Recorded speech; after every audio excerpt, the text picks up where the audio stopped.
Seja bem-vindo ao RosaCast, o podcast que te aproxima do mundo jurídico.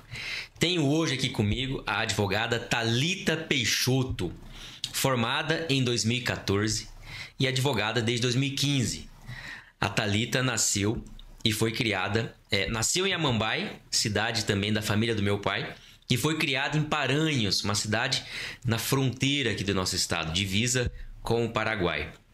Cursou faculdade e se formou em Dourados. É uma querida amiga, uma amizade recente e que, se Deus quiser, vai permanecer para sempre. Nós temos muito para fazer, se Deus quiser. E que foi minha profissão que me deu. Conheci a Thalita por conta da última eleição da OAB-MS.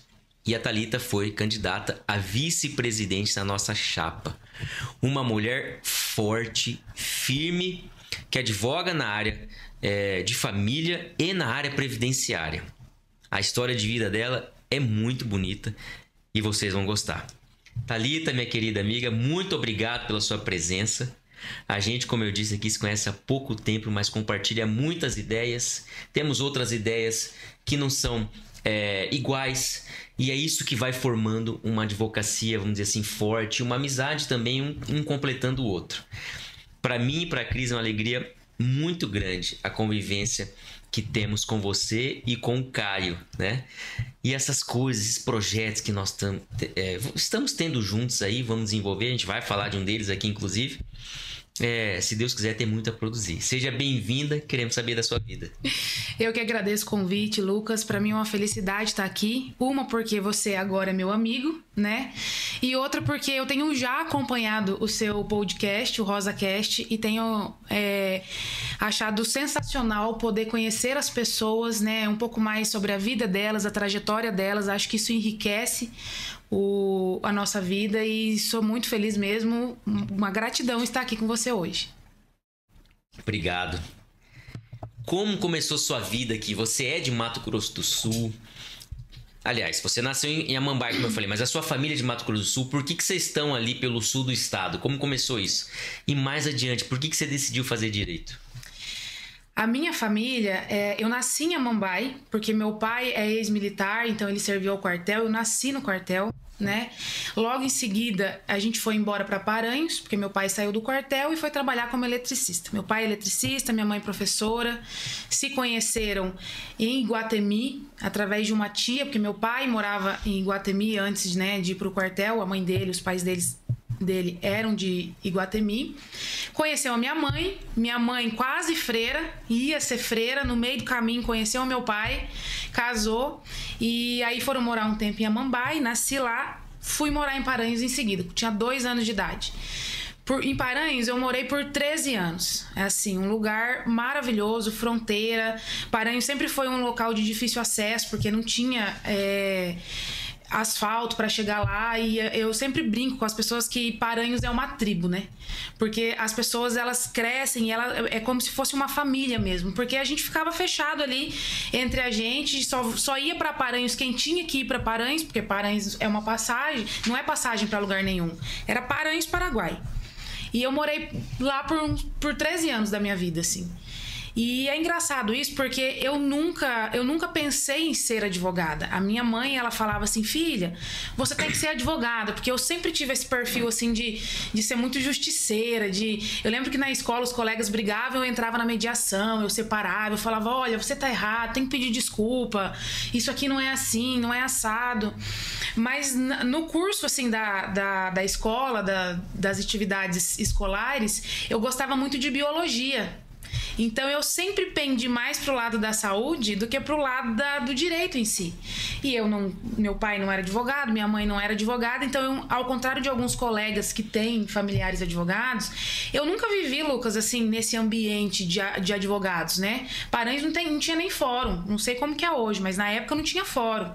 Então, para mim era muito distante essa realidade da advocacia, né? Apesar de ser uma profissão muito respeitada, chamativa para muitas pessoas, eu posso dizer que nunca foi o meu sonho, assim, apesar de sempre ter o perfil para advogar, que eu amo hoje, eu sou apaixonada pela minha profissão.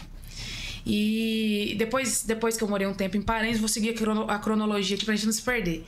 A gente foi embora de Paranhos, mais ou menos, eu tinha uns 14 para 15 anos, acho que eu já tinha 15 anos. Meu pai foi transferido para Eldorado, Mato Grosso do Sul. Morei lá cerca de mais ou menos um ano. E funcionava assim. Como Paranhos era uma cidade muito pequena, muito fechada, com difícil acesso. Lá não tinha escola particular na minha época. Então, assim, a gente cresceu sem acesso, por exemplo, a aulas de inglês. O que a gente aprendia era na escola pública. Eu sou filha da escola pública. E o meu pai, apesar dele não ter se formado em nada, o meu pai ele sempre defendeu a vida inteira: meus filhos vão estudar. Ele falava assim: o meu legado aqui na Terra é dar o estudo para os meus filhos. Minha mãe conseguiu se formar com muita dificuldade, né? Viajava, deixava a gente pequeno com meu pai cuidando, mas ela conseguiu se formar como professora. E o meu pai, ele sempre bateu nessa tecla: então tem que estudar. E eu, quando ainda morava em Paranhos, eu fiz amizade com um pessoal que era meus vizinhos ali, e eles eram um pouco mais velhos do que eu. Então, meus amigos, eu lembro que eles já tinham atividade remunerada, eles já trabalhavam. E um dia eu cheguei pro meu pai e falei: pai, eu quero trabalhar também. Eu fiquei sabendo que tem uma vaga aberta para ser caixa de um supermercado lá. Supermercado Vencedor, na época, era o nome do supermercado. E eu lembro que meu pai falou: não, você não vai trabalhar, você não precisa trabalhar, aqui em casa eu tô comandando tudo. A sua obrigação é estudar, estude. E eu lembro que na época eu fiquei arrasada, assim, porque eu via os meus amigos trabalhando, eu também queria trabalhar, e aí eu falei: não, vamos estudar então. E eu sempre fui muito estudiosa, sempre fui muito curiosa, eu sempre gostei de ler, eu sempre gostei, sabe, de saber sobre as coisas, assim, e, enfim, sempre tive esse legado de estudo. E aí, por a gente morar lá, que era um lugar muito distante, meu pai preparou eu e o meu irmão, desde pequenos, para o momento em que nós sairíamos da casa deles. Porque eles sabiam que em algum momento a Paranhos já não ia mais oferecer o que a gente precisava. É claro que mais tarde a gente acabou indo embora para Eldorado. Para você ter ideia, nessa época o meu irmão já não morava mais com a gente. Meu irmão também saiu de casa, acho que ele tinha 15 ou 16 anos. Foi morar em Dourados também, meu irmão é agrônomo hoje. E eu fui a que fiquei um pouco mais, assim. Mas quando meu pai logo foi transferido para Eldorado, eu lembro que eu cheguei para ele e falei: ó, se o meu irmão pode sair para estudar logo muito cedo, eu também quero. Aí meu pai falou: justo, então vamos organizar. E aí foi quando eu fui embora para Dourados e comecei a fazer o terceiro ano do ensino médio. Terceiro ano do ensino médio, terminei o terceiro ano do ensino médio, ainda perdida, porque eu sempre fui uma pessoa muito indecisa e eu não sabia o que eu queria fazer de faculdade. Eu queria algo na área da saúde. A princípio eu queria estudar medicina, né? Mas medicina sempre foi um curso muito difícil. Na época não tinha essa acessibilidade que hoje muitas pessoas têm para, por exemplo, estudar no Paraguai. Eu sabia que eu ia ter que ficar ali um período a mais no cursinho. E os cursinhos que garantiam um acesso mais rápido para estudar medicina, eles eram muito mais custosos. Eu lembro que o meu pai, naquele legado do estudo, um dia ele chegou para mim e falou assim: filha, você pode ficar 2, 3, 5, 10 anos fazendo cursinho. O pai vai pagar se você quiser fazer medicina. Mas eu não tenho dinheiro para pagar o cursinho caríssimo, porque eu lembro que os cursinhos eram tipo 1.000 e tantos, mais material. E eu fiquei assim, pensativa e tal. E na época eu falei: eu não vou ficar esperando tudo isso. Eu vou fazer outro curso na área da saúde. E aí eu comecei a estudar e prestar vestibulares. Prestei vestibular para farmácia, para biomedicina, para biotecnologia. Eu lembro que eu passei nos 5 vestibulares diferentes. Nenhum era de direito. Eu não prestei nenhum vestibular para direito. E aí eu comecei a fazer farmácia na Unigran, porque eu já morava lá. Já era o lugar mais próximo, já estava instalada em Dourados. E eu comecei a pensar em fazer farmácia e decidi que era aquele o vestibular, porque eu passei para biomedicina, para farmácia, passei em biotecnologia, que daí era na UFGD, passei numa pública em fonoaudiologia no Paraná, que eu não lembro qual que era, enfim. E aí eu comecei a fazer aquele curso. Eu falei: gente, não sei se é isso que eu quero, não. Aí um dia eu liguei para minha mãe, falei: mãe, tô muito confusa, não sei se é isso mesmo que eu quero da minha vida, o que eu faço? Sempre naquela indecisão, né? E a minha mãe falou assim: filha, faz direito. Você, a vida inteira, você foi de discutir com todo mundo, de se intrometer, de querer, né, fazer a justiça para as pessoas. Vai fazer direito. Eu falei: ai, mãe, será? Eu gosto tanto de biologia. Daí ela falou assim: vê se vai assistir uma aula, vê se não pode. Lucas, olha pra você ver como que eu acredito muito em Deus e como as coisas são providenciais na nossa vida, né? Eu lembro que o curso de farmácia que eu tava fazendo, ele ficava no piso superior, assim, da faculdade. Eu lembro que eu descendo a escada e direito ficava no térreo. Eu descendo a escada, eu encontrei uma amiga que tinha feito cursinho e ela me encontrou e ela falou assim: amiga, que bom ver você, meu Deus, eu tô perdida no curso de direito, por favor, vem estudar comigo. E aí eu falei assim: Deus, isso é um sinal? Se isso aí for um sinal, Deus, você me manda um sinal avisando que isso é um sinal? Aí juntou aquela fala da minha mãe com aquele convite da minha amiga. Eu lembro que eu fui lá na coordenação de direito e falei assim: olha, eu tô aqui, né, matriculada no curso de farmácia, acho que não é isso não pra minha vida e eu posso assistir uma aula? Pode, claro. E eu fui assistir essa aula. E o primeiro ano de direito, ele tem lá IED, aula de português, mas não tem o direito em si, né? Pois eu caí justamente na aula de direito civil. Caramba, que sorte! De direito civil. Até porque quando a gente começa a faculdade, é esse choque de realidade. Pô, eu vim estudar direito, o cara quer que eu estude filosofia, português... Sim. Ah, eu não quero isso. Daí os professores começam: calma, gente, vocês precisam ter a base pra depois entrar no direito. Isso. E eu lembro que, com exceção, assim, de ED e a filosofia, que vem, né, contando também um pouco da história do direito lá na base, a aula mais próxima do que a gente vê mesmo de da advocacia era o direito civil, pois foi bem na aula de direito civil. Eu lembro que aquilo tava entupido de aluno, assim. Que legal. Eu sentei lá no canto e a hora que eu assisti aquela aula, eu falei assim: é isso aqui. É isso aqui, assim. Eu falei: nossa, é isso. E eu fui. E é engraçado porque essa minha colega que me convidou, ela não terminou o curso, ela não se formou em direito, ela não é advogada hoje. E eu sou apaixonada pela minha profissão, assim. Eu não me vejo fazendo outra coisa. Eu sou muito feliz mesmo sendo advogada. Caramba, Thalita, que legal, hein? Como que a vida é bonita, né? Quantas pessoas passaram aqui, quantos amigos nós a gente conversa no dia a dia, a gente vê, né, que a vida foi levando para outro caminho, né? Não significa que não tá dando certo. Ao contrário, às vezes Deus tá cuidando de você aí, tá te pondo num caminho que é o melhor para você, né? Sim. E para as outras pessoas que estão ao seu redor. E eu acredito muito nisso. Eu acho que a missão... Eu acho que todo mundo tem uma missão, assim, sabe? Aqui na Terra. E eu acho que a gente vem também direcionado para cumprir com aquilo que vai colaborar tanto na parte espiritual quanto social. E aí eu falo que eu tenho muita sorte, assim, eu falo que Deus tá muito do meu lado sempre, porque toda vez que surge alguma situação dessas de indecisão e de não saber para que caminho que eu sigo, se eu vou para lá, se eu vou para cá, vem algo lá e me direciona para algo que no fim das contas sempre dá certo, assim. Eu me considero uma pessoa de muita sorte, porque parece que no fim das contas tudo dá certo. Eu fui escolhida em vários momentos da minha vida, assim, como na parte da especialidade, hoje, tudo, e sempre dá certo. E a faculdade não foi diferente. O curso que me escolheu também não foi diferente. E como foi esse período da graduação lá em Dourados? Você ficou exclusivamente dedicado aos estudos, trabalhou, fez algum estágio? E como que foi? E também você chegou ali em Dourados...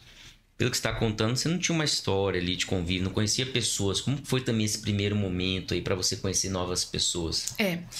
Como eu fui para fazer o terceiro ano, né? Concluir o terceiro ano, eu morava em kitnets, apartamentozinhos, assim.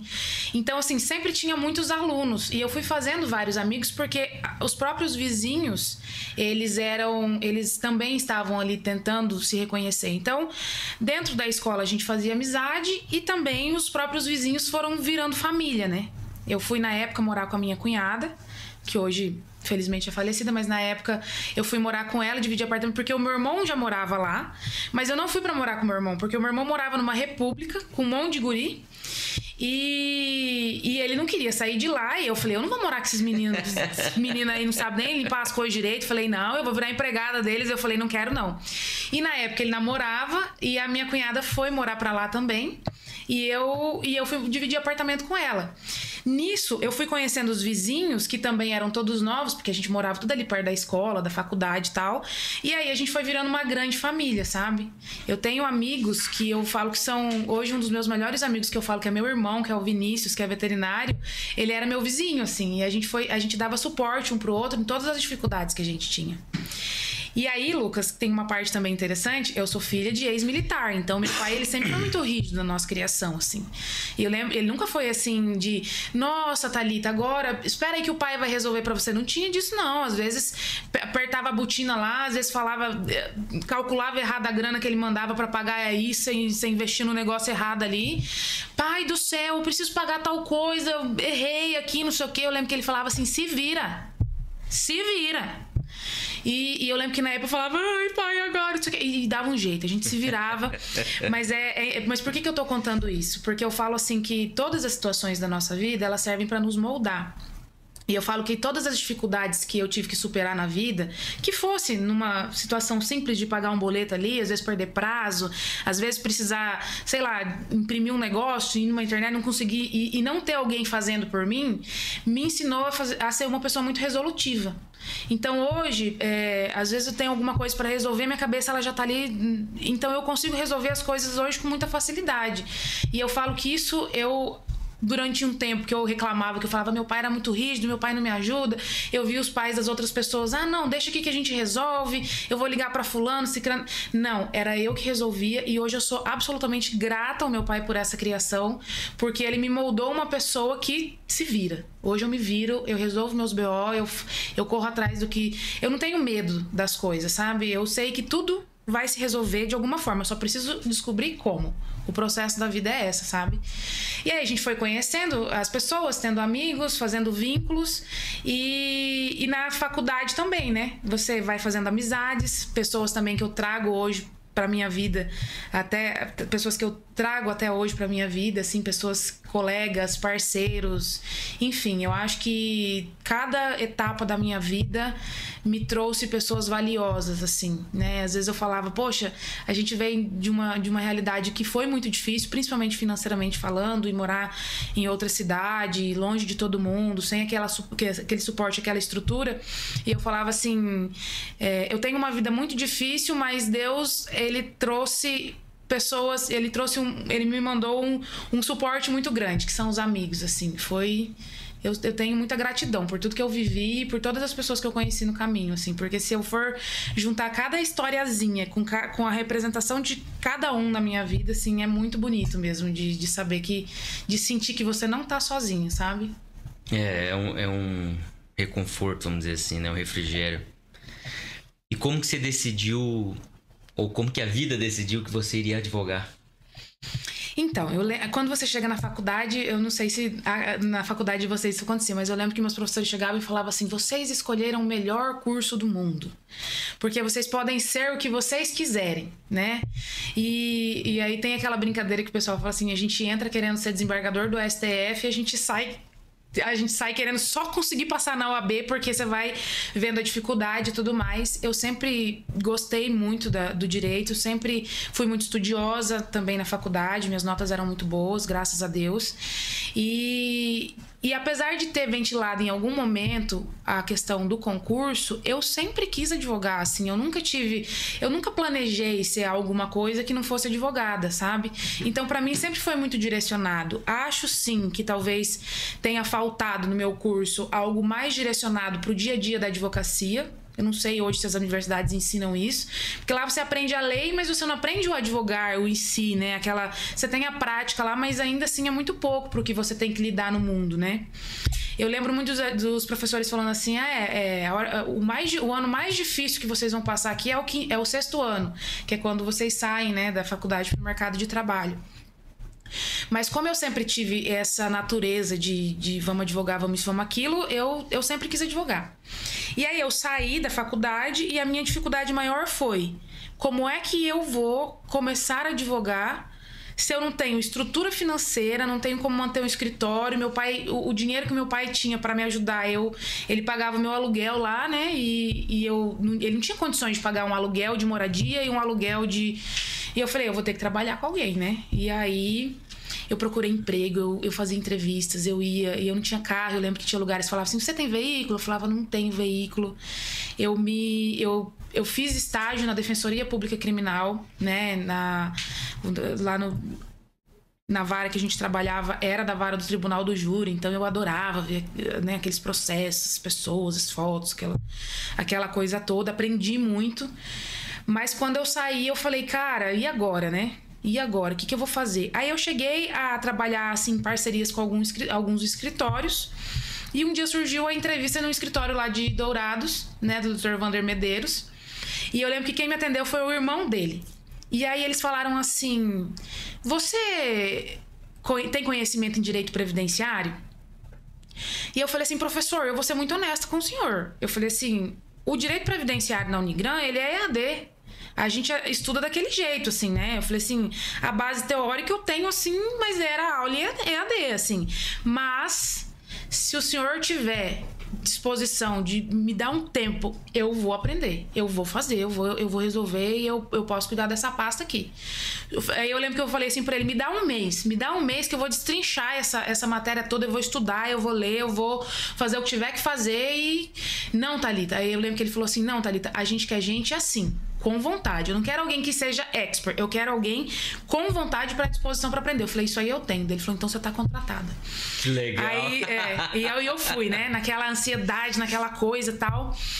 E eu lembro que meu pai, só para retroagindo aqui a uma história, eu lembro que o meu pai, uma vez, ele tinha um amigo advogado, e um dia, quando eu ainda estava me formando, esse amigo advogado dele pegou e falou assim, Thalita, se eu puder te dar um conselho, tenha uma secretária. Esse é o segredo do início da advocacia. Porque em vez do cliente chegar no seu escritório e já dar de cara com você, às vezes alguma coisa que você não sabe, você vai ter uma secretária que vai falar, oi, tudo bem? O advogado está ocupado agora, mas se o senhor não quer marcar um horário, e pergunta qual que é o assunto, fala para sua secretária dizer qual que é o assunto. E aí você vai lá e estuda aquela matéria para você poder atender ele. Eu lembro que eu gravei isso. E lá no Vander tinha secretária, né?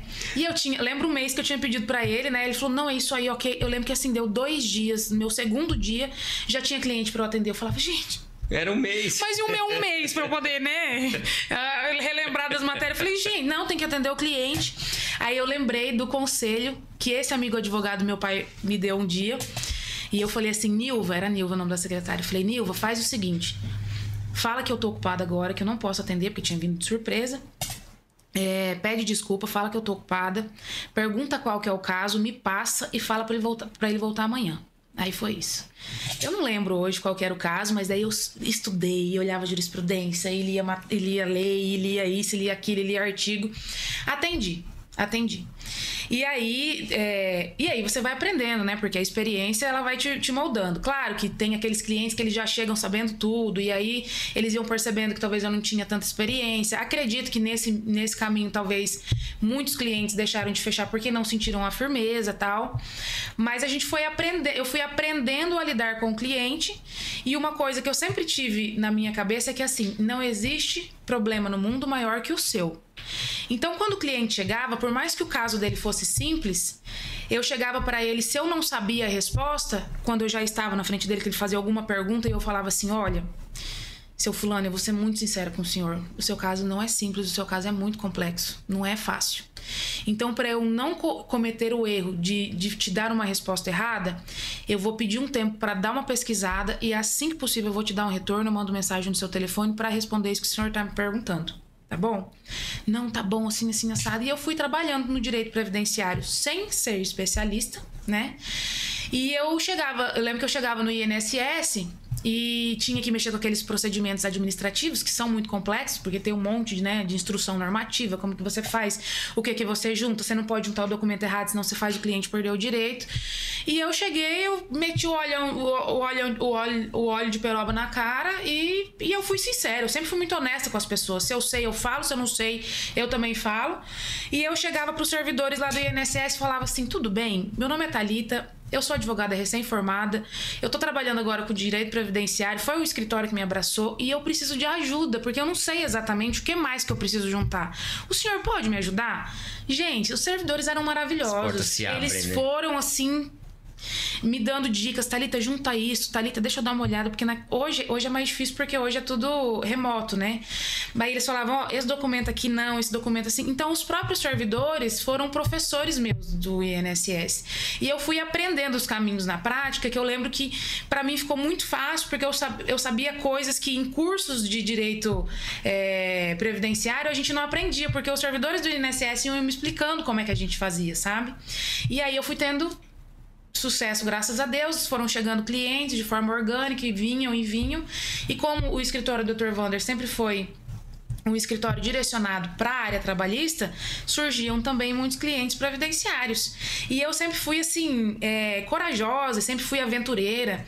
Então, tinha que atender cliente fora, eu ia sozinha, eu não tinha medo, sabe?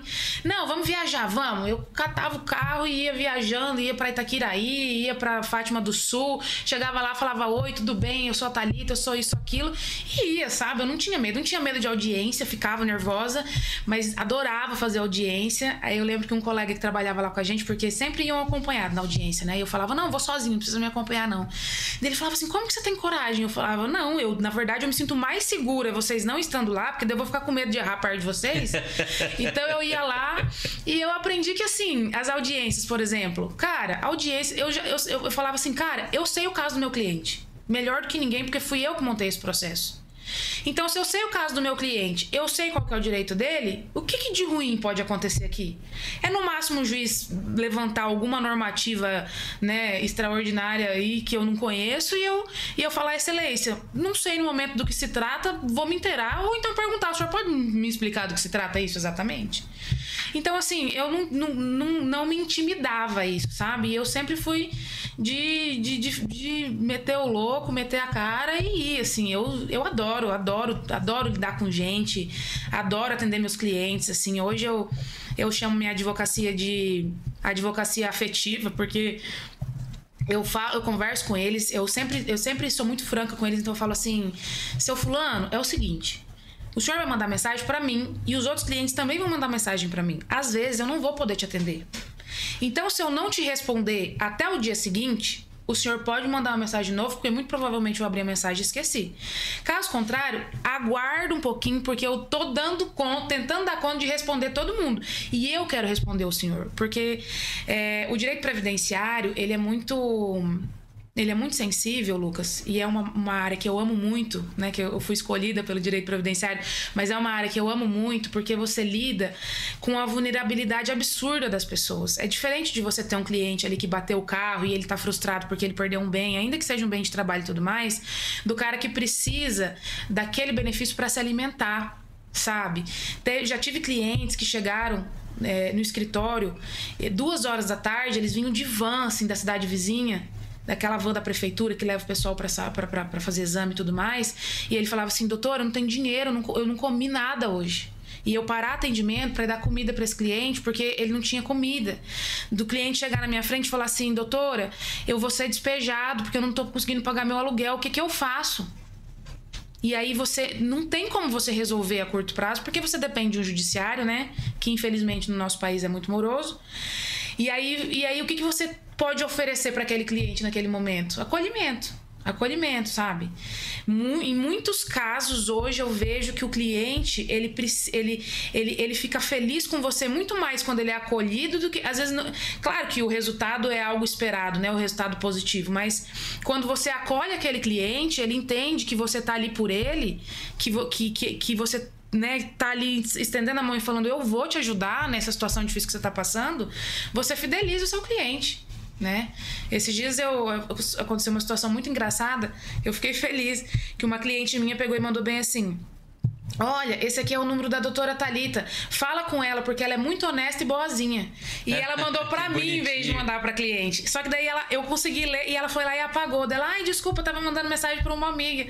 E eu falei, oi, dona Sandra, tudo bem? Eu falei, eu consegui ler, eu fiquei muito feliz com o que a senhora mandou. Dela, não, eu gosto muito da senhora, a senhora atende a gente muito bem e tal. Clientes que aparecem pra pedir orientação sobre o processo do outro colega, porque o outro colega diz, eu ligo lá, a secretária atende, não... e aí ele nunca fala comigo e tudo mais, né? E aí a gente fica ali dando suporte, porque eu acho que uma palavra, né? Uma frase que você sempre usa é que a gente tem que servir, né?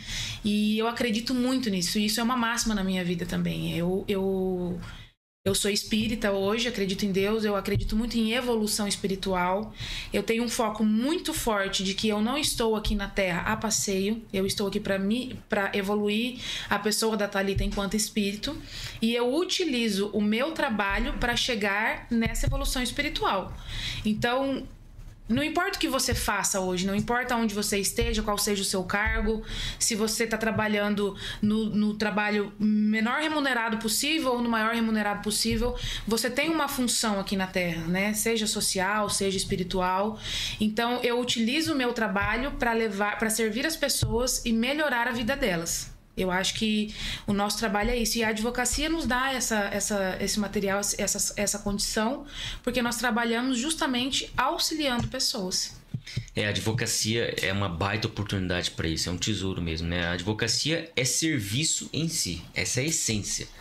Servir ao próximo, falar pelo próximo, entender o próximo, pedir pelo próximo, né? Uhum. É serviço, você sempre está representando uma pessoa, não a si. Tempo atrás aqui eu tive uma conversa com o Denner, nosso colega advogado, e eu dizia que muitas vezes o colega, sem perceber, está achando que o processo, ou está agindo como se o processo do cliente fosse dele. Isso trava negociação para acordos, isso trava, às vezes, até produção de provas, isso trava muita coisa, as pessoas não percebem, né? Uhum. Quando é o contrário, tudo que você está fazendo é pelo outro, para o outro, né? Esse é o serviço. E você dizia... As pessoas precisam ser acolhidas. E o cliente quer isso, perdendo ou ganhando o processo, numa causa importante, eu digo, vultosa economicamente, ou numa causa de alimentos, de necessidade básica. Como você falou, no mais das vezes é uma causa previdenciária. O cliente quer sentir que você está com ele de verdade. Sim. Né? E isso através de vários elementos. Um deles é você estar à disposição para conversar a qualquer momento. Ou ele perceber que você está lutando pelo processo, que você não vai desistir, né? E todo mundo quer atenção e quer carinho, né? E se você oferece isso, só o ato de fazê-lo já é um exemplo para a pessoa que está ali diante de você agir da mesma forma, né? E a advocacia ela nos dá essa oportunidade, né? Inclusive de fazermos isso para a sociedade, né? Nós somos advogados, nós temos o conhecimento, ou temos a verdade. Isso, o conhecimento, a verdade, nós obtivemos da própria sociedade, que produziu isso, né, para todo mundo. Uhum. Nós temos obrigação de devolver isso de alguma forma, né? Não é uma imposição legal ou do ponto de vista ético, normativo, mas é sim do ponto de vista moral, né? Você precisa devolver algo para essa sociedade. E você dizia também, você pedir ajuda, e os servidores foram te auxiliando, te deram uma bagagem de experiência, né? E também quando o cliente te trazia algum assunto, você dizia antes, se não passasse por essa, vamos dizer assim, por esse filtro da secretária, o cliente estivesse com você na conversa, dizia, olha, eu não sei, eu vou estudar. A sinceridade, a verdade, abre as portas para tudo também, né? E já aconteceu muito comigo. Você diz, olha, esse assunto eu não sei. Óbvio que ali você não vai deixar o cliente sem alguma resposta, porque você vai trabalhar com princípios gerais de direitos, com normas jurídicas, que são os princípios. Isso te dá uma base em todo o ramo do direito para saber o caminho que não vai ser e as possibilidades que existem. Depois você vai ver isso mais regulamentado, mais esmiuçado na legislação, ou na portaria, ou na instituição normativa, né? Mas você ser sincero e mostrar para a pessoa que você não sabe, mas que você vai estudar, mostra equilíbrio, firmeza, confiança, né? E é isso que um cliente precisa e busca no advogado, né? Acho que muitas vezes tentar mostrar o conhecimento que não tem é muito prejudicial para a advocacia. E algumas vezes isso pode acontecer, né? E essa base da confiança é o que faz também o nosso nome, né? Por isso que eu acho que nós temos sempre que ser honestos com os clientes, com a realidade, não ficar inventando direito onde não existe, né? Claro, você vai sempre lutar pelo melhor pelo seu cliente. Mas a gente vê aí que no mercado tem colegas que fingem que aquela causa vai ter êxito para o cara fechar com ele, para cobrar honorários, para no final o cara perder, ficar frustrado e tudo mais. Eu tenho um caso de um cliente que uma vez ele foi lá no escritório e a gente estava tentando uma aposentadoria especial para ele. E era uma aposentadoria mais complexa, era, né, dependia de uma estrutura probatória mais pesada ali, né? Porque a aposentadoria especial, ela tem os documentos específicos, tem que estar tudo certinho lá e tal. E em primeira instância a gente perdeu esse processo. A gente perdeu, e quando eu fui lá falar com ele, um dia ele chegou assim, e ele me ofendeu, e ele falou que eu não sabia nada, e que ele tinha confiado em mim, e que não sei o quê. Eu, assim, ele tava muito bravo comigo, e eu não entendia o porquê, porque eu falei assim, nós vamos entrar com recurso, essa decisão eu acredito que ela não tá correta, a gente tem chances, eu não posso prometer êxito pro senhor, mas eu acredito que nós temos grandes chances e tudo mais. E ele queria levar o processo embora. Ele falava, vou levar o processo embora. E eu explicava pra ele, falava assim, tudo bem, mas assim, se o senhor não confia, né, pode levar, mas eu gostaria que o senhor me desse o voto de confiança de que eu vou fazer a diferença no seu processo. Eu preciso que o senhor confie em mim. Eu não posso garantir um êxito, mas eu só dependo que o senhor confie em mim. E aí ele falou assim, tá bom, eu vou te dar mais uma chance. E ele foi embora. E ele era um homem muito simples, ele era motorista, esqueci o nome dele agora, seu Oswaldo. Seu Oswaldo virou meu amigo. Daí um dia ele voltou e aí ele marcou um dia um horário. Eu falei, meu Deus, o que seu Oswaldo quer de novo, né? Aí eu falei, oi, seu Oswaldo. Aí ele veio me pedir perdão. E aí ele veio me contar que ele tinha descoberto que a filha dele tinha sido diagnosticada com câncer naquele dia. E eu acho que, eu não lembro exatamente, mas mais ou menos coincidiu com o mesmo dia que ele tinha perdido a ação na justiça. E aí ele foi no escritório e, na verdade, ele explodiu comigo porque ele era revoltado com a vida. Ele falou assim, a senhora sempre me tratou muito bem, eu confio na senhora, assim, assado. E eu falei, eu sinto muito e eu tô com o senhor. Eu falei, seu Oswaldo, eu tô com o senhor daqui, vambora, é nóis. E a gente conseguiu reverter aquela sentença, a gente aposentou ele, deu tudo certo no final. Eu fui na casa dele outras vezes, tomei café com ele, às vezes ele me liga, a gente conversa e tal. Aconteceu agora há pouco tempo uma infelicidade na vida dele, que ele teve que amputar uma perna. Então, assim, a gente vira amigo, vira psicólogo, porque... Mas pra mim não é um ônus isso. Isso pra mim, na verdade, é muito bom, é um bônus que eu tenho, porque quando eu converso com o seu Oswaldo, que é muito experiente, que é uma pessoa que me passa boas palavras, eu também aprendo com ele. Então, pra mim, isso é um bônus, assim, sabe? Mas é isso sobre a confiança, assim. Não importa se o seu resultado vai ser exitoso ou não. Desde que você demonstre que você tem confiança, o teu cliente vai passar o teu nome para outras pessoas porque ele sabe que você é um bom profissional. Você tem que fazer a sua parte, ser honesto e buscar sempre o melhor. Isso é o que eu me comprometo com meus clientes. Eu falo, eu não posso garantir que você vai ter sucesso no final do teu processo. Mas eu posso garantir que tudo que eu puder fazer, que estiver ao meu alcance, eu vou fazer. E eu faço, Lucas. Às vezes eu tô cansada, tem prazo pra cumprir, eu tô cansada. Às vezes a vida tá assim, uma bagunça. A hora que eu sento na frente do meu computador, eu sempre brinco não, né? Eu sempre repito isso, mas eu falo assim, eu paro naquele processo e eu falo assim, e se fosse o processo do meu pai? Tô aqui fazendo o processo do meu pai. E eu defendo como se fosse de alguém da minha família. Porque é a família de alguém que tá ali e é a vida de alguém que depende daquele processo. Então, esse é o meu modus operandi de trabalhar. E muitas vezes nessa caminhada você tem que engolir alguns sapos também, né? Como o seu cliente explodiu com você, era uma grande justiça. Mas se você tivesse respondido à mesma altura também, ele teria ido embora, teria sido ruim para ele. Teria sido ruim para você, porque seria muito ruim para você, porque você não teria obtido a vitória que você obteve. Seria muito ruim quanto profissional, né? Porque você ficaria na dúvida, né? Se você ia continuar acompanhando aquele processo como uma profissional responsável que você é, e você ia ver mais adiante que ele conseguiu reverter. Você ia falar, meu Deus, você não ia ter essa dúvida, né? Será que foi o trabalho que eu fiz não foi bom? Não. Mas você ia falar, poxa, eu poderia ter vivido esse momento junto com ele, né? Então, isso acontece muito, né? E você falando aqui, eu fui lembrando de alguns casos na minha advocacia também, que o cliente às vezes foi inconveniente, não foi elegante, não foi justo, não reconheceu o trabalho, né? Talvez, né? Acho que a gente tem que observar se isso é um modus operandi do cliente, se ele é esse cliente dessa maneira, é uma coisa, se é uma pessoa mal educada, que não respeita o valor do seu trabalho. Agora, se aconteceu uma vez ou outra, e depois, olha como que a vida é bonita, né? Você engoliu esse sapo, aceitou quieta, contornou a situação teve a oportunidade, portanto, de um tempo depois ele vir justificar e pedir desculpa. Do contrário, você ainda teria imagem negativa do cara pra sempre, né? Ele não teria a oportunidade de se desculpar, né? Porque daí a gente ia rachar de vez, ele ia ficar muito chateado comigo, eu com ele, não ia querer conversar mais. E a vida é feita dessas coisas. E a gente que é advogado, às vezes tem processo que perdura aí 10 anos... Você fica presa praticamente àquele cliente. Então, se você também não mantém uma postura amigável com esse cliente, você vai ficar 10 anos presa a uma pessoa que você não tem uma boa relação.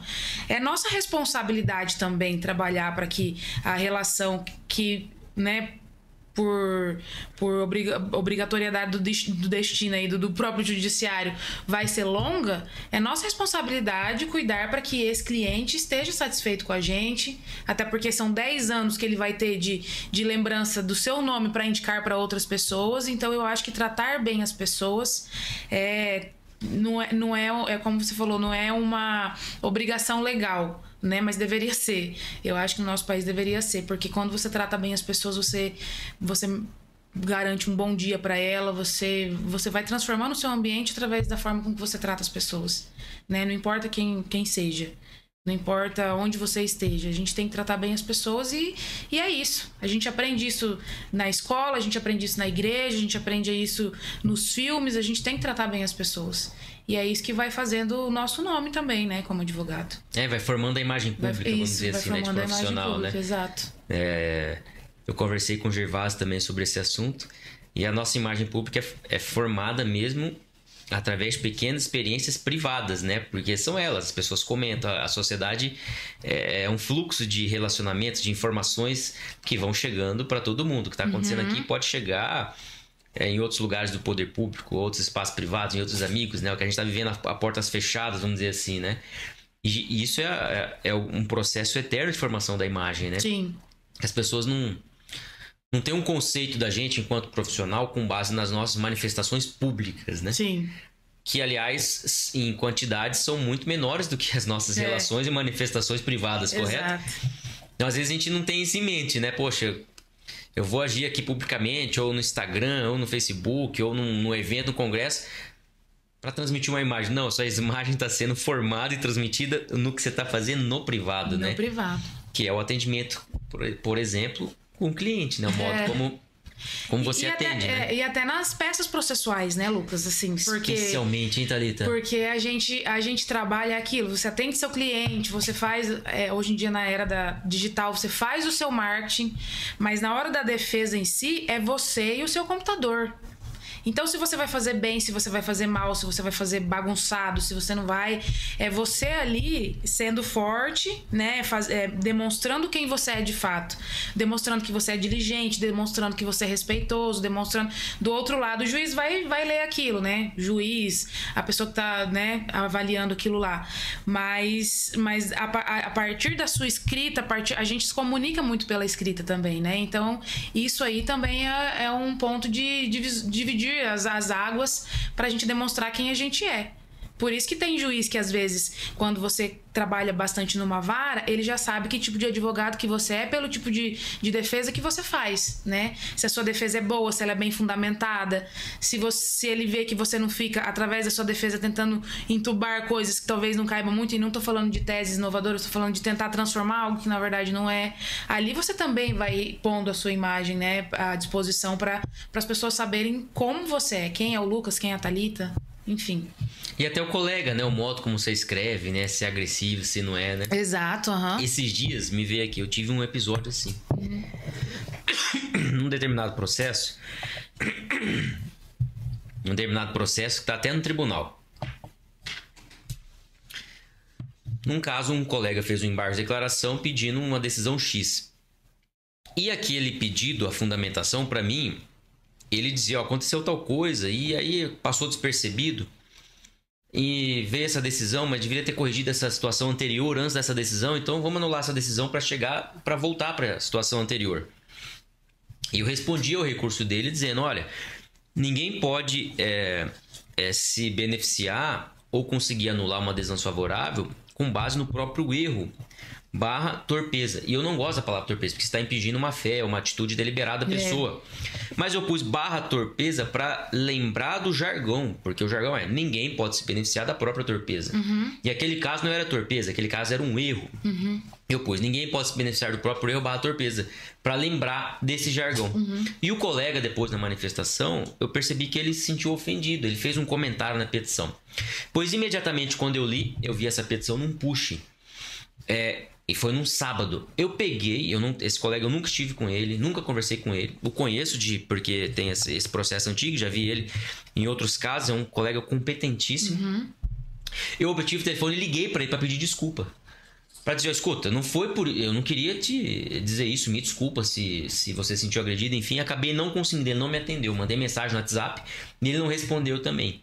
Mas aí então na minha resposta depois, logo depois, em outro momento processual, eu respondi isso na petição também. Porque é isso, né? Deu um ruído, deu um problema, conversa com a pessoa. Não tem problema nenhum, desfaz, né? Nós passamos por uma campanha juntos, eu e você. Nós éramos cabeça de chapa numa eleição para a OAB. E eu te admiro muito por você ter entrado nessa campanha. E eu vou te dizer, e vou dizer para todos, você sabe que eu já te disse isso. Daqui a pouco a gente fala sobre isso. Tudo que você está falando sobre coragem, disposição, de enfrentar, de ir para frente, tudo isso aqui remonta para mim ao primeiro contato que eu tive na minha vida e na sua contigo, né? Aquele momento decisivo das nossas vidas, né?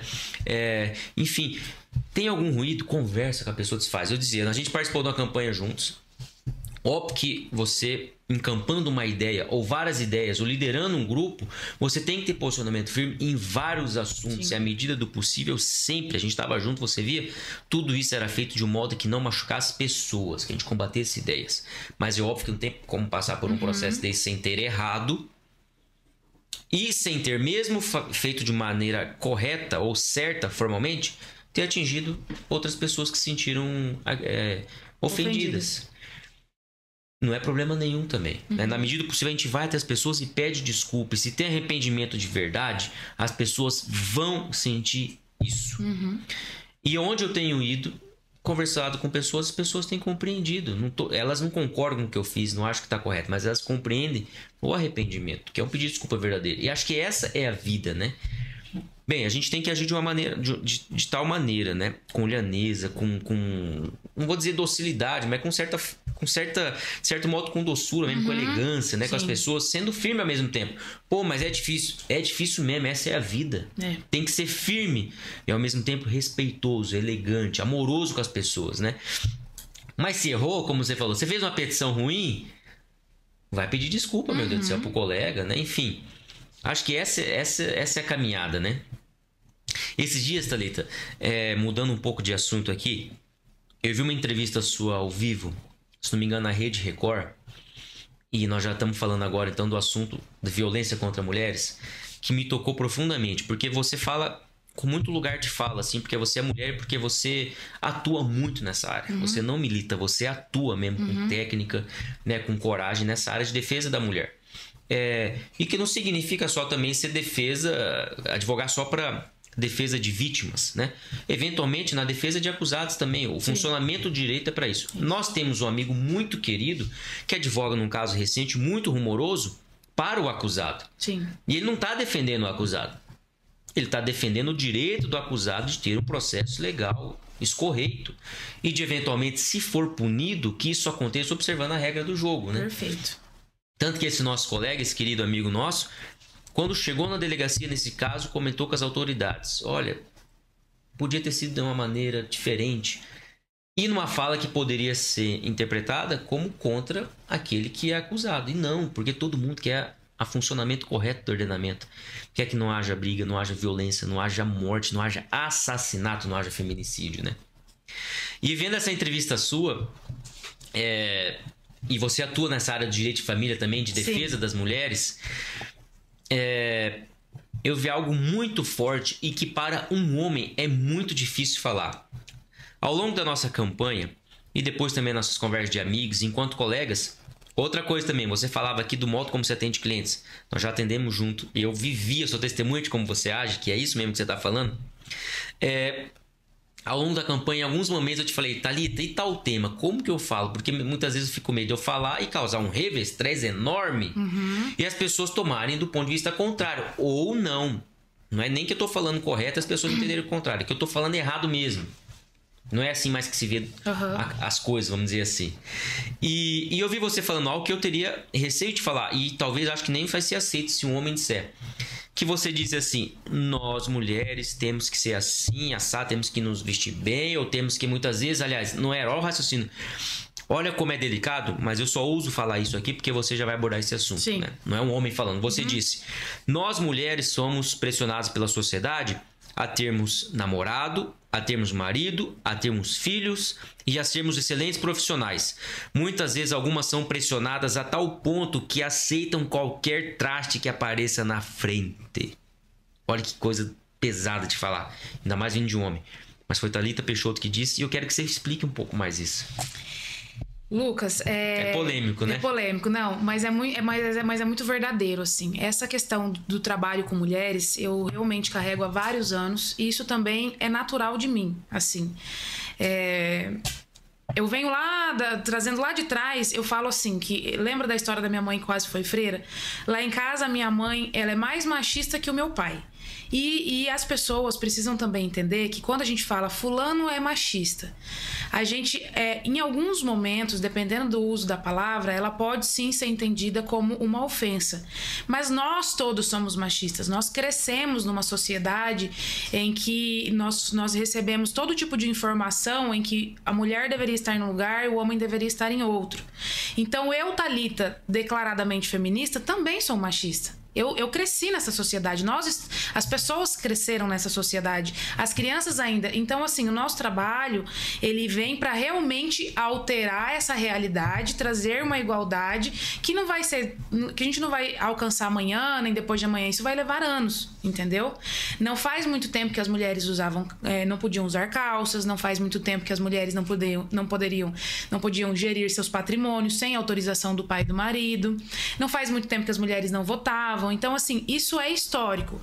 Nós precisamos alterar os nossos discursos para que a gente consiga lá no futuro, para as nossas bisnetas, tataranetas, realmente chegar na realidade de igualdade de gênero, certo?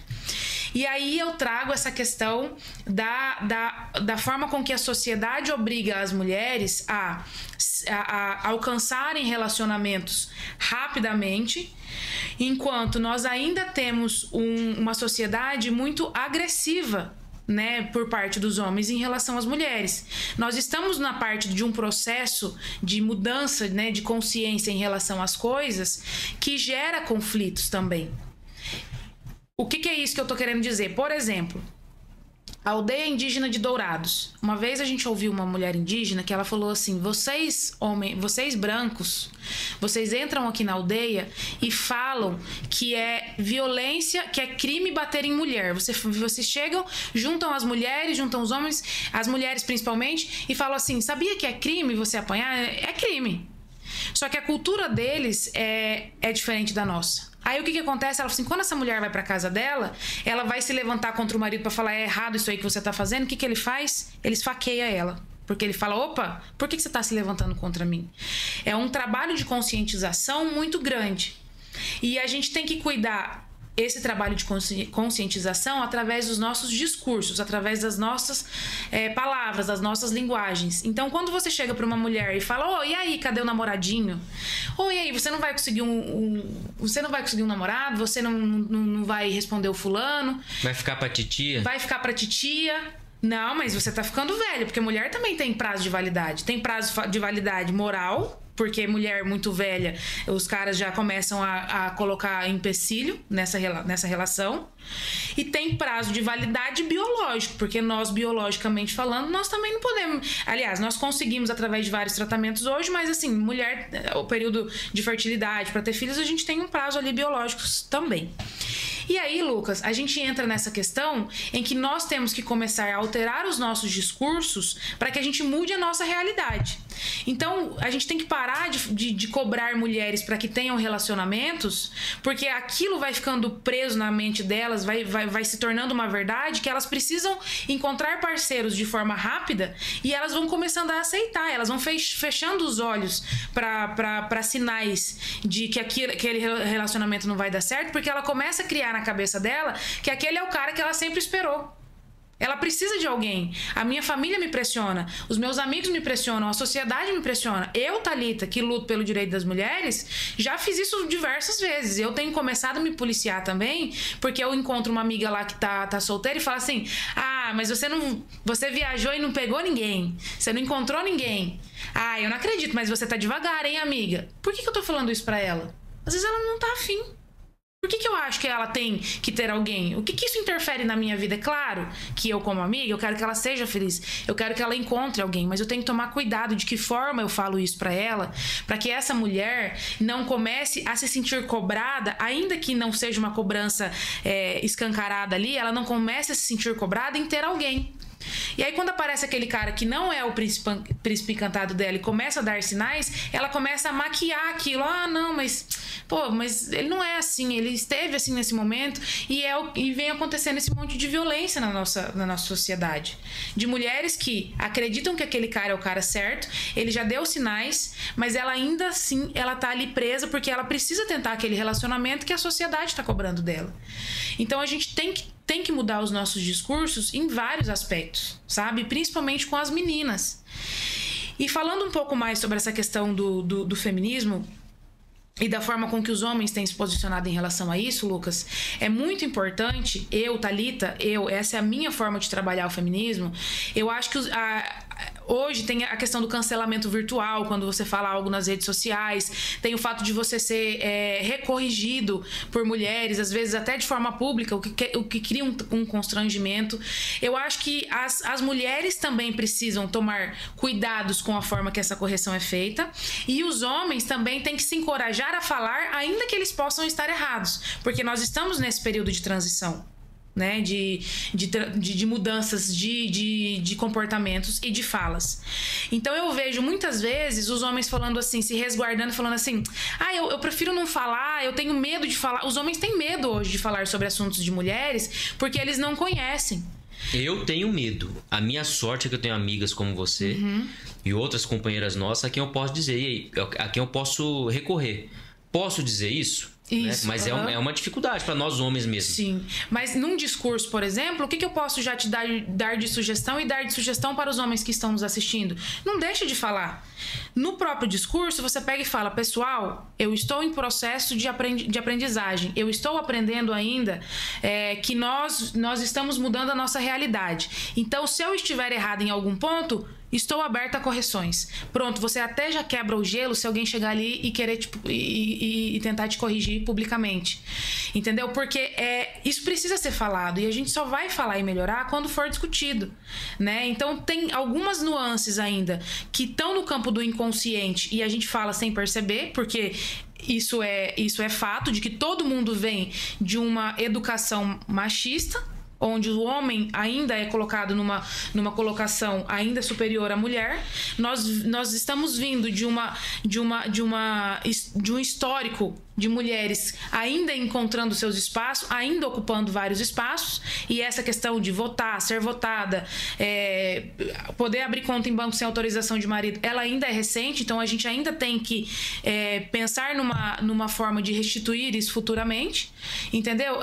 Tá todo mundo aprendendo, só que nós, mulheres, que somos as maiores interessadas, a gente vai procurar e vai saber muito mais sobre o assunto do que vocês, mas não se reprimam em falar às vezes sobre as coisas, ou quando for corrigido de alguma forma, fala: olha, eu não tinha ainda parado para pensar, agradeço a sua sugestão, a sua ponderação, vou estudar sobre o assunto e segue, sabe? Porque a gente precisa tratar sobre esses diálogos, a gente precisa conversar sobre isso. É muito difícil hoje, eu falo que a gente que trabalha com essa temática, Lucas, a gente sente que há, assim, um bloqueio das pessoas, um preconceito ainda sobre isso, porque é chato, né? E em todo movimento político hoje que é realizado, sempre tem a parte que é chata e tem a parte que é legítima, né? Todo incômodo, todo discurso gerado a partir de um incômodo, ele vai incomodar algumas pessoas, ele vai criar um bloqueio sobre algumas pessoas, ele vai ter a parte legítima, porque você vai querer ouvir, pô, isso tá vindo de algum lugar, isso deve ter algum fundamento, e também tem aquela parte que pode ser exagerada, vinda de alguns outros discursos que são muito mais incisivos e muito mais que cobram muito mais uma resolução rápida das coisas. Nós estamos em evolução, né, na nossa sociedade, não dá para esperar que tudo seja resolvido para amanhã. Através dos discursos, das cobranças, a gente vai melhorando isso, mas é muito importante que nós tenhamos essa consciência de que tudo bem ser corrigido.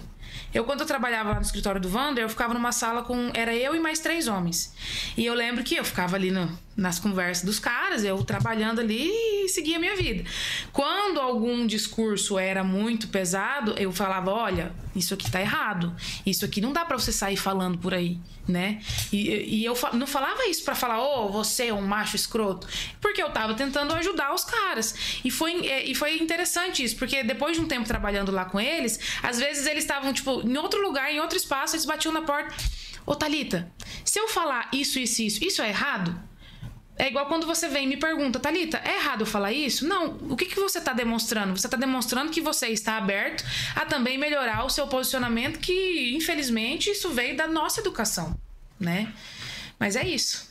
E de alguma forma, também isso é polêmico, mas eu acredito, mesmo que a pessoa, não acredito muito nessa pauta, mas se o cara estiver preocupado já em não agredir a pessoa na sua manifestação, já é uma abertura. Exato. Uma hora ele vai entender isso, uma hora... e é isso que vocês não estão dizendo... Não é vocês, digo, tratar desse assunto não é dizer todo mundo tem que se apaixonar, tem que encampar, tem que fazer isso. Não, você tem que olhar para esse lugar aqui. Aceitou essa realidade? Você discorda da medida que está sendo proposta pelo A? Então, se você reconhece essa realidade, você está olhando para ela, pensa na medida B, então. O que pode ser feito? Qual a alternativa, né? E eu acho que é nesse aspecto, né? E quem, como nós, assim... de alguma forma é apaixonado pela profissão, entende que tem que devolver para a sociedade o muito que recebeu, é preciso se mexer, não pode ficar parado, né? E nesse aspecto é muito bonito o projeto que você e com outras colegas advogadas iniciaram, então fazendo, que é o Observatório Vozes de Maria, né? Para tratar, vamos dizer assim, da efetividade, da aplicação ou dos erros práticos da Lei Maria da Penha, sob o olhar da defesa técnica da vítima e também da defesa técnica do acusado, porque o sistema precisa funcionar bem para todos os lados, inclusive para ser cada vez mais legitimado, né? E é um projeto importante. Os formulários vão ser rodados, haverá um grande evento. E antes desse grande evento serão rodados formulários para captar o que a advocacia está sentindo? A gente vai fazer o lançamento, né, do observatório daqui uns dias, eu não lembro agora a data exatamente, mas é ainda no mês de março. E a partir do momento que nós lançarmos esse projeto, a gente vai disponibilizar formulários onde toda a sociedade de advogados e também a sociedade civil vai poder responder para dizer aonde está doendo no atendimento ou na política pública direcionada às mulheres. E aí, Lucas, eu vou só explicar para algumas pessoas que estão nos assistindo o que é o observatório, porque esses dias veio uma colega e falou assim, o que é um observatório? O observatório nada mais que é uma junção de dados, de fatos, né, de acontecimentos, de dados também formalizados, que são reunidos, e a partir deles a gente vai observando como as coisas estão acontecendo para que o resultado disso não seja a opinião de X, Y ou Z, mas o resultado disso seja baseado em dados colhidos através de algumas ações, que pode ser busca de dados de volume de crimes, busca de dados de atendimentos, busca de dados. Então, esse observatório ele tem como objetivo abranger os advogados que atendem e sentem dificuldades hoje. Aí a gente vai descobrir a partir da resposta desses formulários quais são as dificuldades dele, das vítimas que procuram e sentem dificuldade, né? A gente pode colher informações, inclusive do próprio atendimento que está sendo ofertado por parte do poder público, para dizer, olha, nós também temos dificuldades daqui. Então, a partir desse levantamento de dados, de fatos que realmente acontecem, a gente pode chegar num resultado que vai ultrapassar o limite da opinião. Porque eu posso ter uma vivência que vai me dar uma opinião, o Lucas tem uma vivência que vai dar outra opinião, então o observatório ele tem como objetivo isso. A gente observa de que forma isso está sendo aplicado e a gente busca resultados para tentar resolver essa questão, né? Hoje, o que nós ouvimos de vários colegas e que eu também já vivenciei é que quando você procura uma delegacia para atendimento à mulher, você não recebe aquele acolhimento que você acha que vai ter, porque você imagina assim, poxa, delegacia de atendimento à mulher, às vezes você não consegue registrar um BO, né? Eu trabalhei na delegacia, um trabalho não remunerado, como fala? Voluntário. Eu trabalhei na delegacia lá em Dourados, quando eu fui presidente da Comissão da Mulher Advogada. A gente criou um projeto de fazer plantões de advogados dentro da delegacia. Por quê? A delegada tinha vindo e falado pra gente assim, Thalita, nós atendemos a parte criminal, mas a parte civil nós não temos competência para poder orientar essas mulheres. E aí a gente começou a criar uma escala entre as mulheres que queriam participar, então toda tarde tinha uma advogada lá para poder dar essa assessoria para essas mulheres. E olha que surreal. Chegavam algumas mulheres, porque elas iam lá, elas relatavam o que estava acontecendo, registravam o BO, passavam pela assistente social e, dependendo do caso, a assistente social mandava para nossa assessoria civil. Lucas, a maioria das mulheres, elas não tinham dúvidas cíveis, porque elas acreditavam que aquilo que elas estavam vivendo, aquilo que elas estavam ouvindo, era a verdade. Então tinha mulher que às vezes vinha direcionada pela assistente social e falava, oi, dona fulana, tudo bem? Sinto muito pelo que aconteceu com a senhora, me conta o que está acontecendo, qual que é a sua dúvida? Hoje a senhora tem dúvida em relação a divórcio, divisão de bens, guarda, né, alimentos? Não tenho dúvida. Porque a mulher, ela vive numa situação de vulnerabilidade tão absurda que ela nem sabe o que é direito dela. Você não tem dúvida quando você não sabe algo sobre alguma coisa. Você tem que ter Então, ela acreditava realmente que se ela fosse embora, o marido ia tirar os filhos dela. Ela acreditava que se ela fosse embora, ele ia perder a divisão, a ameação de bens. Ela acreditava em tudo que falavam pra ela. Ela não tinha dúvida sobre aquilo. E aí a gente teve que passar de consultora de dúvidas para mini curso do que era o direito dela, entendeu? A gente tinha que reformatar isso. E trabalhando dentro da delegacia, eu entendi também, porque daí quando você tem um fluxo, uma vivência alta, né, nesse fluxo de trabalho, a gente percebia também que acontecia muito de mulheres que, no intuito de se vingar de seus companheiros, elas também criavam cenários para poder registrar BO contra eles e para poder forçar ali uma vingança, entendeu? Então a gente entende sobre isso. Só que acontecia muitas vezes da gente buscar aquilo de forma legítima, nós como advogada, eu tô falando como advogada, procurarmos a delegacia, né, com o caso da nossa cliente, e às vezes a gente recebia aquele preconceito do próprio servidor, da servidora, que também recebeu aquela mesma educação que eu, você e todo mundo que está assistindo a gente, machista, porque por mais que você tenha uma educação feminista, recebido uma educação feminista, você viveu numa sociedade machista, que muitas vezes olhava para ele e falava, mas será que é verdade? Ah, mas eu acho que isso aqui não tem enquadramento de crime. Eu, uma vez, como advogada, acompanhando uma cliente minha que tinha sofrido um crime de importunação sexual por um médico do Detran, que ela foi fazer a renovação do exame de vista dela. Ele começou a palpar ela onde não deveria. Ela, nas redes sociais, foi lá e contou que ela estava super abalada. Apareceram nada mais, nada menos que umas 40 pessoas relatando a mesma coisa que tinha vivido com esse médico. E a hora que eu cheguei na delegacia, a delegada da época falou, não, isso aqui... É porque o crime de importunação também, ele é muito novo, ele é muito recente, ele é de 2018. Isso foi mais ou menos em 2019, 2020. E aí ela falou assim, não, isso aqui não tem enquadramento de crime, não é assédio. Eu falei, mas não é assédio, é crime de importunação. Não, mas não se enquadra, porque não tocou, tem que ter um contato. Então, aí eu falei, doutora, com todo respeito, faz um BO. Relata os fatos aí, depois você vem o enquadramento, mas relata ela os fatos. relatou como preservação de direitos e ainda aconteceu uma situação muito grave que ela me ligou um dia. Ela me ligou, porque a gente trabalhava lá, né? Ela me ligou um dia e falou assim, olha, mas essa sua cliente aí, se você entra no Instagram dela, tem foto dela de top. Como é que ela tá reclamando de ser importunada se ela tá expondo o corpo dela o tempo inteiro? Eu falei, não. Falei, não tá me falando isso, não. Falei, doutora, vamos combinar o seguinte, você faz a sua parte aí e eu faço a minha como advogada.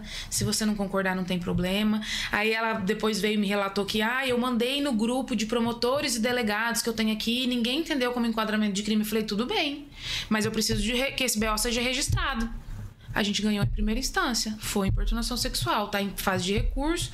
Não sei como é que o tribunal vai entender, mas assim, os relatos são claros, entendeu?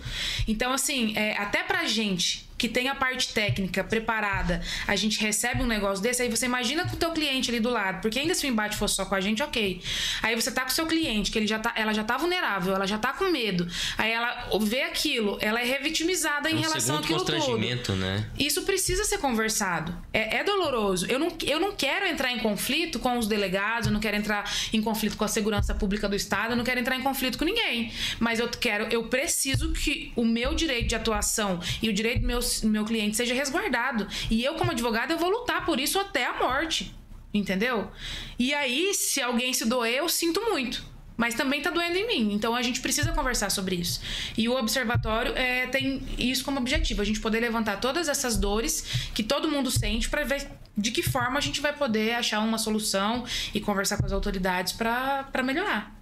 Nosso intuito é melhorar. Eu vou até mencionar aqui as mulheres e também a importância de participação dos homens, mas as mulheres estão, vamos dizer assim, num grupo de trabalho formulando o observatório que quando esse episódio for veiculado, ele já vai ter sido lançado, né? Uhum. E vai estar provavelmente na fase de captação de informações. São os formulários que todo advogado que quiser vai receber e vai preencher a sua opinião, suas críticas, preconceitos que tenha. Preconceitos porque não são conformados com a realidade, o que pensa a respeito.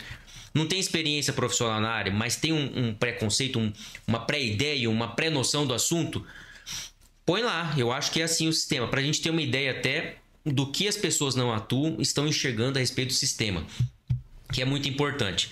Mas tem esse grupo de trabalho, a Luísa Fachin tem sido uma grande relatora, uma secretária desse Sim. grupo, assim, liderando essa parte de redação. Tem sido muito importante o trabalho dela. Mas também, além da Luísa Fachin e da Thalita Peixoto, que está aqui, estão no grupo de trabalho as doutoras Amanda Romero, Ana Cláudia Saliba, Laís do Vale, Marcela Guimarães, Michele Saracho, a Thelma Marcon, renomada advogada, conhecida, e a Tayla Paz, a Beatriz Bregantin também, e a doutora Lawane Rocha, que é sócia da Amanda Romero. Além disso, está nesse grupo de trabalho, nesse momento inicial também, o Gustavo Eufigênio, um querido amigo, que até está acompanhando a gente aqui hoje na gravação, e eu também consto lá, e outros amigos estão chegando. A importância da participação dos homens, e também da participação de advogados que atuam, essas mulheres todas atuam, mas de advogados homens também, que atuam na defesa de acusados, e de colegas até que não atuam na área, mas que têm alguma contribuição ou alguma reclamação para fazer. Por quê? Faz sentido isso? Faz muito sentido. Eu ouço muito reclamação ou opiniões de colegas, alguns homens inclusive, ou a maioria homens, com severas críticas à efetividade, ou não à efetividade, às consequências da Lei Maria da Penha. As medidas protetivas, por exemplo. A própria doutora Thalita fez uma crítica aqui hoje, de uma situação que ela viu que algumas vezes, raras ou não vezes, é engendrado uma situação de violência para prejudicar um homem ou uma pessoa, um familiar homem, para receber as consequências de medidas cautelares ou medidas protetivas da Maria da Penha, quando não era o caso. Isso é crime, obviamente. Isso, agir assim também é crime. Esses casos, que eu imagino sejam exceção, causam uma deslegitimação do sistema de proteção das mulheres muito grande na opinião pública, inclusive entre advogados. A percepção que eu tenho, isso é uma ideia geral, o objetivo do observatório é a gente enfrentar essas coisas mesmo, é que esse tipo de coisa é menor, que dá para ajustar e que quando acontece esse tipo de coisa, o próprio sistema precisa ser ajustado para incidir firmemente também contra o desvirtuamento da aplicação do sistema de proteção das mulheres, que passa especialmente, o principal dele, a Lei Maria da Penha. Então, essa oportunidade de nós, enquanto advogados, desmistificarmos um pouco, para quem não atua na área, a nossa opinião, ou para quem muitas vezes também está com uma visão distorcida ou um viés muito forte na defesa das vítimas e está deixando de olhar algumas vezes em procedimentos ou em situações que precisam ser respeitadas em relação aos acusados. É um tema polêmico. Aqui são tudo conceitos ainda formulados. O local adequado para, vamos dizer assim, para o debate mais adiante, esse primeiro momento é coleta de informações e a gente quer fazer isso da maneira mais imparcial possível. Por isso é importante a participação de advogados homens também, precisam muito participar para colaborar. Com essa coleta, com essas informações, a gente quer fazer um evento para dar um pontapé, porque o observatório vai ser permanente, vários eventos vão perpassar por ele, né? E não é um movimento de mulheres, longe disso, é um movimento de advogados que entendem que tem que devolver muito para a sociedade do que receberam. E atuar na Lei Maria da Penha, que é um assunto palpitante, é muito importante. E nós, nesse grupo de trabalho, já temos vários outros assuntos que estão fora da Lei Maria da Penha, que estão fora da proteção da mulher, para avançarmos e devolvermos alguma coisa para a sociedade. É um projeto muito bonito mesmo e que vai ter muita eficácia, né, Thalita? E eu acho que é importante falar também, Lucas, que os formulários também serão disponibilizados para serem respondidos de forma anônima.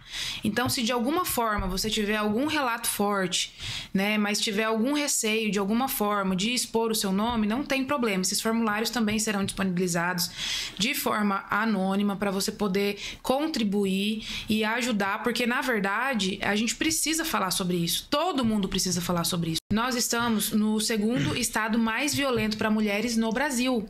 Esses dados eles foram levantados este ano e todo mundo precisa falar sobre isso, Lucas. Nós, advogados, precisamos, os órgãos que são responsáveis, né, que têm a responsabilidade legal, precisam falar sobre isso, a sociedade precisa falar sobre isso, porque para a gente estar nesse ranking, nessa colocação do ranking, algo muito errado está acontecendo e a gente precisa descobrir de que forma a gente pode melhorar e mudar isso. E vamos, não é apimentar, mas mostrar como nós estamos buscando atuar de maneira imparcial mesmo e com dados técnicos. Quem acha que esse tipo de dado tem viés, que pode ser porque Campo Grande tem uma delegacia da mulher, ou porque foi pioneiro, ou porque tem um sistema mais atuante, consegue coletar mais dado, vamos discutir isso também, entende? Eu acho que precisa olhar para esse assunto, não é? Acho que tem que olhar por todas as perspectivas para a gente poder chegar a um denominador comum, né? É isso, venham conosco.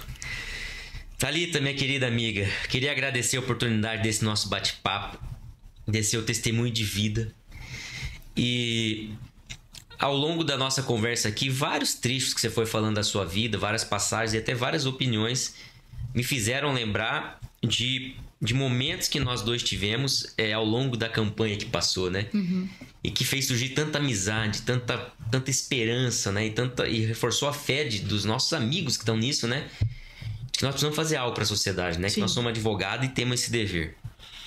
E especialmente aqui na conversa contigo, eu fui sempre lembrando da sua coragem mesmo, né? Da sua intrepidez, do seu destemor, da sua inquietude diante das coisas assim. É óbvio que na caminhada, em alguns momentos, houve divergência entre nós, entre você e outros colegas, entre outros colegas. Nada grave, viu, gente? Estou falando aqui em tese. Porque é natural da vida campanha, humana, de uma campanha. É um momento muito intenso, um tiro curto, 30 dias.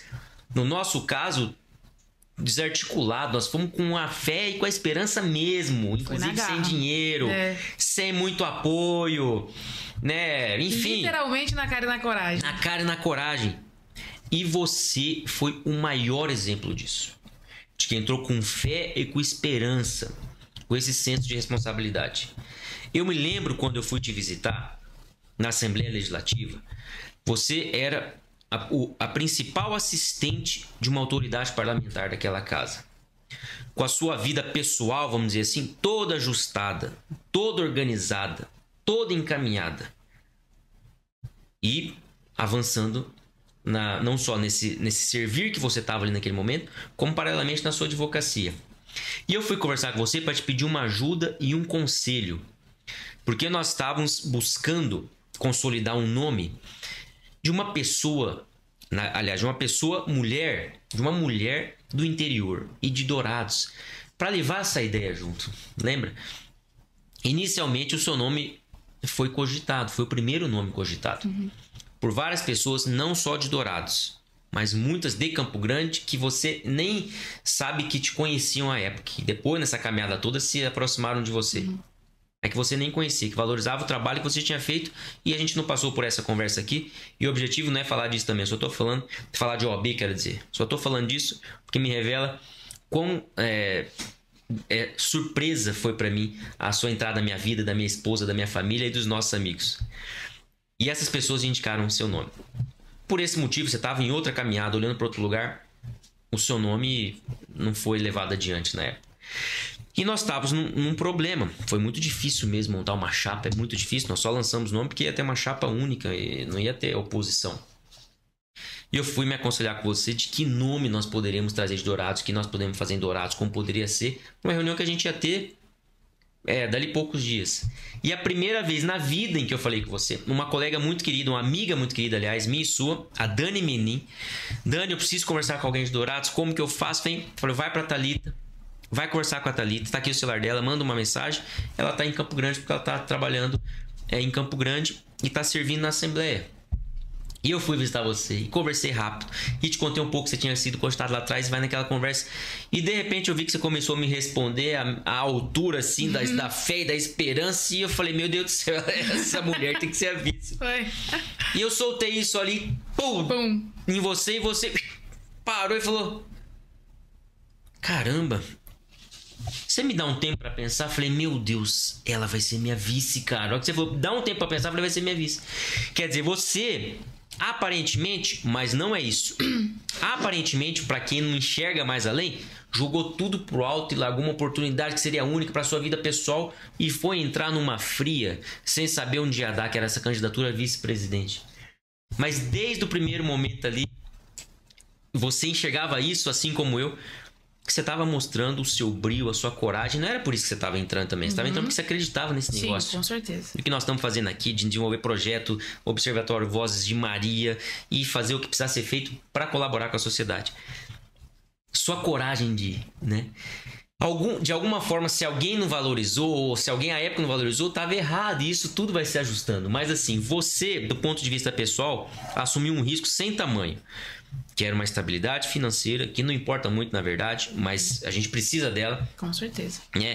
Uma avenida, um caminho que você estava andando ali, que estava muito bem pavimentado, e você é um canhão, estou falando não só como amigo, mas como colega que observa a capacidade de trabalho que você tem, como um canhão ali na posição que você estava, das pessoas verem seu trabalho. E você falou, vou suspender isso aqui, nesse momento o mais importante é isso. Depois, se eu for voltar aqui, se for conveniente para mim, para outras pessoas, eu volto, mas isso não importa muito. Vou fazer a caminhada que eu preciso fazer, e você veio, né? Foi. Ô, Lucas, eu tava conversando ontem com 2 colegas advogados e tava lembrando dessa história, né? E lá no início... Aliás, veio só para as pessoas entenderem. Cargo eletivo na OAB é incompatível com cargos demissíveis ad nutum, o nosso estatuto diz, que são cargos de livre nomeação e exoneração. Se você tiver no cargo desse, você não pode ser candidato a qualquer cargo eletivo que seja na OAB. Ou seja, para ser candidato, ela teve que pedir exoneração, não é tirar férias, não é pedir licença, não é pedir afastamento, nada disso. Ela pediu exoneração, ela falou, estou saindo. E eu tava lembrando dessa história e foi isso, assim, mas... Lembra que no início da nossa conversa eu falei que Deus parece que vai direcionando de alguma forma e eu vou encontrando pessoas que vão no fim das contas, vão me levando para o caminho correto? Eu acho que com a gente foi mais ou menos isso, assim, porque eu já tinha ouvido falar em você, a gente não se conhecia, foi a primeira vez que eu vi você apareceu lá. E quando você bateu no meu ombro e falou assim, repensa aí sobre ser minha vice, porque eu acho que eu encontrei minha vice, se minha vice é você, eu tive aquela conversa com Deus de novo. Eu olhei e falei, Deus... de novo no meu colo, Deus, isso é um sinal? Se for um sinal, Deus, manda um sinal de novo, só pra ter certeza. Manda um sinal, manda o segundo sinal. E eu acredito muito, assim, que algumas oportunidades aparecem porque a gente tem a nossa missão pra ser cumprida. Eu sou corajosa, né, por natureza, realmente foi uma decisão difícil. Graças ao Caio, né, que é meu marido e é uma pessoa que tá do meu lado, eu lembro que o Caio falou assim, amor, bora, eu vou ser contra o mundo, se o que você decidir tá decidido pra mim, vambora. Eu lembro que eu liguei pra ele e eu falei, então vamos nessa. Mas, Lucas, eu acho que independente de qualquer coisa, eu entrei nessa porque eu acredito realmente no projeto. Eu acredito na chance que a gente tem, na capacidade que nós temos de transformar, e eu tô falando isso, assim, não só em cargos, estando como cabeça de chapa, mas, assim, através do nosso trabalho, através da nossa união, através do nosso serviço, nós, os nossos amigos, a gente tem a oportunidade e a competência para fazer diferente, e você me convenceu. Eu falei várias vezes durante a campanha que você tem um dom de, não só de convencimento, mas você tem um dom de energizar as pessoas, de motivar as pessoas. E quando você me procurou lá na Assembleia, foi isso que você fez. Você me energizou, porque a gente cansa tanto de viver, às vezes, a realidade que a gente tá, né? Aquela dificuldade, a gente vai tocando, e você conseguiu dar um gás em algo que tava ali guardadinho, quietinho. E então eu acho que foi um bom encontro, foi um bom fechamento, e se Deus quiser a gente vai seguir caminhar junto aí por muito tempo. É muito bonito as coisas que a gente acredita, as coisas que a gente tá conseguindo fazer de pouquinho em pouquinho, né? É claro. Grãozinho em grãozinho. Queria que você deixasse uma mensagem final, especialmente para as mulheres advogadas que estão começando, né? Bom, iniciar na advocacia não é fácil, não é simples. Se você tiver parentes advogados, se você tiver uma estrutura prévia, eu acho que isso não é demérito nenhum. Aproveite o que você tem. Se você não tiver... Eu vou começar de novo. Tá? Por favor. Bom, eu acho que para as mulheres que estão começando, se você tiver uma estrutura aí por trás de você, algum parente, um pai, um familiar, aproveita a estrutura que você tem. Não é demérito nenhum você vir de uma família que já trabalha com isso, muito pelo contrário, aproveite as oportunidades que a vida te der. E se você não tiver, seja corajosa, tenha força, em frente, porque as coisas acontecem. Às vezes a gente não consegue vislumbrar como a capacidade que a gente tem, como as coisas podem caminhar a nosso favor, e isso nos assusta. Mas é possível, estejam firmes e não se esqueçam. O seu bom trabalho é o seu melhor advogado. Faça tudo o que você tiver que fazer da melhor maneira possível, e o sucesso, ele vem como consequência. É isso, um abraço. Obrigada mais uma vez por ter sido convidada para estar aqui. Eu vi várias personalidades importantes aqui, então para mim é uma honra compor aqui o RosaCast junto com você. Você é uma das mais importantes dela. Obrigada. Obrigado, minha querida amiga. E como eu tenho dito para todos os amigos que vêm aqui, se Deus quiser, eu espero que a gente produza muito junto ainda pela frente, viu? Obrigado pela amizade. E vamos nessa. Vamos nessa. E você que acompanhou mais um episódio do RosaCast, siga-nos nas redes sociais. Nos siga no Instagram, no canal do YouTube, e compartilhe o nosso conteúdo com todos os seus amigos. Obrigado, até breve.